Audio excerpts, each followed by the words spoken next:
Alright, thank you very much for clicking on the video. This is Gulpain.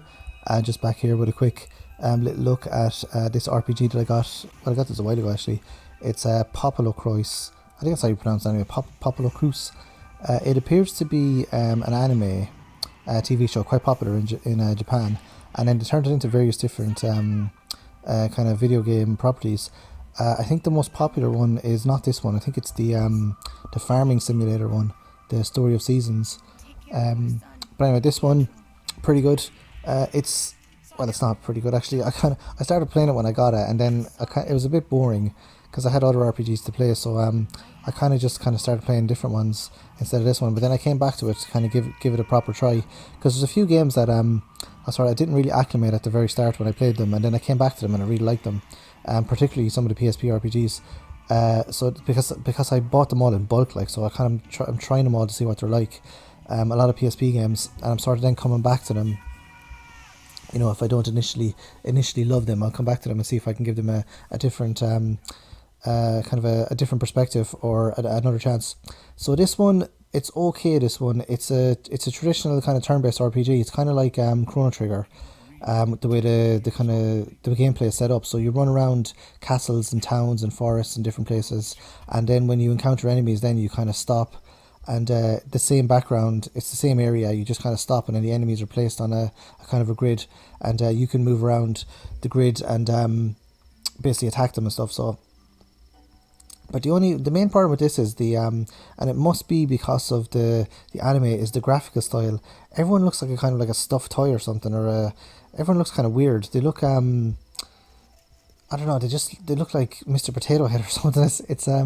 It's an interesting art style, but I think this is the way the anime is styled as well. So I assume that the game is just, obviously it's trying to be faithful to the art style of the anime. So that's kind of fair enough, but I don't really like it. I prefer to read the more either the kind of bishoujo sort of anime, or else the kind of realistic one. This one is sort of like, they kind of look like toys or something. It's difficult.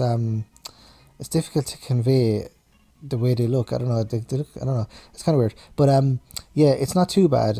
It's okay. I've played it for a while.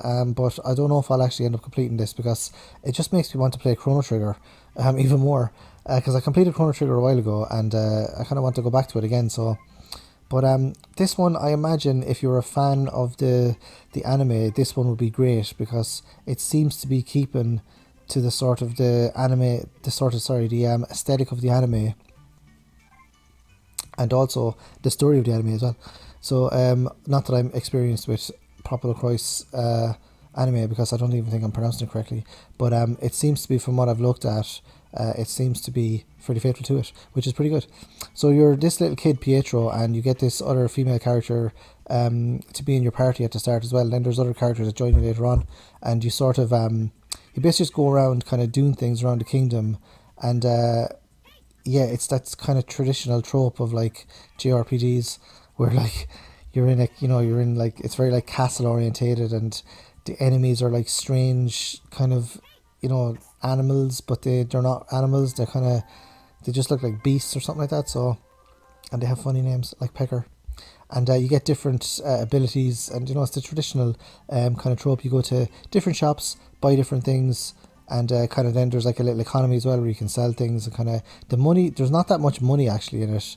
I found it difficult. There's I think a bit of grinding is needed at the start of this game to get anywhere. So I noticed myself when I went out of the castle, and then I went to the first area, you have to go to this woman in this forest, and I think it's a woman. Yeah, there's a woman in the forest, and then it gets like really difficult when you get to this like cliff area, which is just outside where you're supposed to go. So I think what they want you to do is they want you to get the second character as fast as possible, and then just grind the two of them up, so that otherwise you're kind of screwed. You're kind of it's kind of too difficult. It's not Phantasy Star 2 levels of grinding, which I found like absolutely unbelievable. But it's a little bit grindy. It's not like some games where you don't have to grind at all. I think I prefer them actually, where you just sort of like enjoy the story, and it's not really overly difficult. Because I mean, these RPGs, they take like tens of hours to complete. Sometimes some of them take maybe 16 hours or something like that, but a lot of them take like a good bit of time. So you don't want to be like you know, on a, you know, getting killed all the time and then over and over again. That's for the Dark Souls people. That's not for us JRPG people at all. So yeah, it's PopoloCrois. It's okay. It's I don't know, it's pretty good. I imagine if you're a fan of the anime, you like it. So if you played PopoloCrois for PSP, let me know in the comment section below. And thanks for watching, and I'll see you next video. Adios.